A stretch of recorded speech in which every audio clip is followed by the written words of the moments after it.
নিশ্চয় ডক্টৰ জুবিন গাৰ্গকে আল্লাহ প্ৰাৰ্থনা হবা এওঁলোকে যোগদান কৰিছে আউযু বিল্লাহি মিনাশ শাইতানিৰ ৰাজিম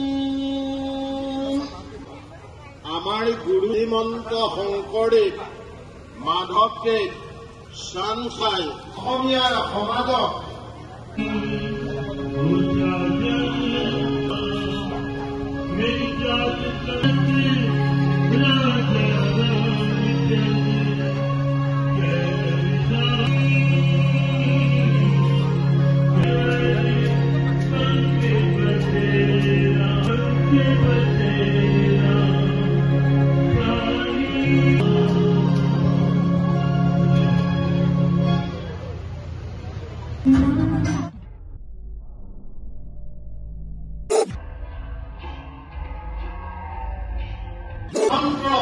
ধৰ্মৰ নামত বিভাজন কৰা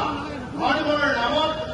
আমাৰ সন্তান হয় আমাৰ মাজত তেনেকৈ তেজত কোনো আমাৰ ধৰ্ম নাই অসমৰে গছ গছনি চৰাই চিৰিকটি জীৱ জন্তু সকলোৱে জুবিনদাৰ এই অন্যায় সহ্য কৰিব নোৱাৰি চকুৰ মোৰ ব্যক্তিগতভাৱে জুবিন গাৰ্গ এতিয়াও মোৰ নাইকোৱা হোৱা যেন কেতিয়াও নালাগে জুবিন গাৰ্গ যেন সদায় আছে আৰু সদায় ওচৰত ইয়াত উপস্থিত আছোঁ যদিও শ্ৰদ্ধাঞ্জলি জনাইছোঁ যদিও কিন্তু জুবিন গাৰ্গ যেন মোৰ সদায় আছে লগত কথা পাতি আছোঁ এনেকুৱা যেন লাগিছে গতিকে জুবিন গাৰ্গ নাইকিয়া হৈ যোৱা কথাটো মানিবলৈ বৰ অসুবিধা হয় তথাপি যিটো সত্য সত্যই চিৰন্ত গতিকে এই সত্যক কেতিয়াও আমি স্বীকাৰ কৰিব নোৱাৰোঁ কেৱল জুবিন গাৰ্গ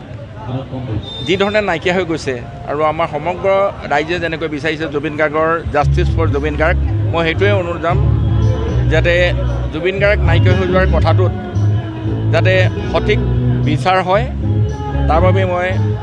আমাৰ অসমৰ ৰাইজে যেনেকৈ অনুৰোধ জনাইছে ভাৰতৰ বিভিন্ন প্ৰান্তৰ ৰাইজে যেনেকৈ অনুৰোধ জনাইছে গতিকে ময়ো সেইটোৱে অনুৰোধ জনাম তিতাবৰবাসীয়ে আমাৰ হৃদয়ৰ স্পন্দন জুবিন গাৰ্গ ডাঙৰীয়াৰ আমি আজি শ্ৰদ্ধাঞ্জলি অনুষ্ঠান ইয়াত অনুষ্ঠিত কৰিছোঁ কিন্তু আমি যিমানেই শ্ৰদ্ধাঞ্জলি অনুষ্ঠান আমি অনুষ্ঠিত নকৰোঁ কিয় তেওঁ আমাৰ মাজত সদায়ে তেওঁ জীয়াই থাকিব কাৰণ তেওঁক আমাৰ হৃদয়ৰ পৰা কোনেও মুচিব নোৱাৰে ভূপেন হাজৰিকা সুধাকণ্ঠ তেখেতৰ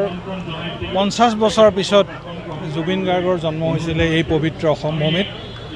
আৰু বৰ্তমান সৰ্বত্ৰ আমাৰ জুবিন গাৰ্গৰ অনুৰাগী তেখেতসকলে শোকত ম্ৰিয়মান হৈ আছে আৰু আপোনালোকে যদি গুৱাহাটীৰ পৰা যোৰহাটলৈ ফালে আহে তেখেতৰ সমাধিস্থলত এতিয়াও বহু অনুৰাগীয়ে বিভিন্ন জাতি ধৰ্মৰ লোকে তাত গৈ হিয়া ধাগৰি আজিও কান্দি আছে গতিকে এই মহান শিল্পীগৰাকীক আজি আমি ইয়াত স্মৰণ কৰিলোঁ আৰু ৰাইজে যথেষ্ট সহযোগ কৰিছে এগৰাকী আয়োজক মণ্ডলীৰ সদস্য হিচাপে ময়ো মোৰ ভাল লাগিছে মনটো যে ৰাইজৰ সম্পূৰ্ণ ইয়াত সঁহাৰি আছে আৰু আমি ঈশ্বৰৰ ওচৰত প্ৰাৰ্থনা জনাইছোঁ যে তেখেতৰ বিদেহ আত্মা তেখেত চিৰশান্তি লাভ কৰক আৰু আমাৰ প্ৰাণৰ জুবিন গাৰ্গ য'তেই আছে তাৰ পৰা আমাক সকলোকে আলোকিত কৰি ৰাখক যিসকলে জুবিন গাৰ্গক ভাল পায় সকলোৱে তেনেকৈ তেওঁলোকে নিজৰ এইটো কাম কৰি আছে আৰু আমিও জাষ্টিছ ফৰ জুবিন গাৰ্গ এইটো আমি কৰিছোঁ কেণ্ডেল লাইট আমি জ্বলাইছোঁ আমি বিচাৰিছোঁ যে জুবিন গাৰ্গৰ মৃত্যুৰ ৰহস্য কি এই ৰহস্যটো ওলাই আহক আৰু তেওঁ ন্যায় পাওক তেওঁৰ এইটো আমি বিচাৰিছোঁ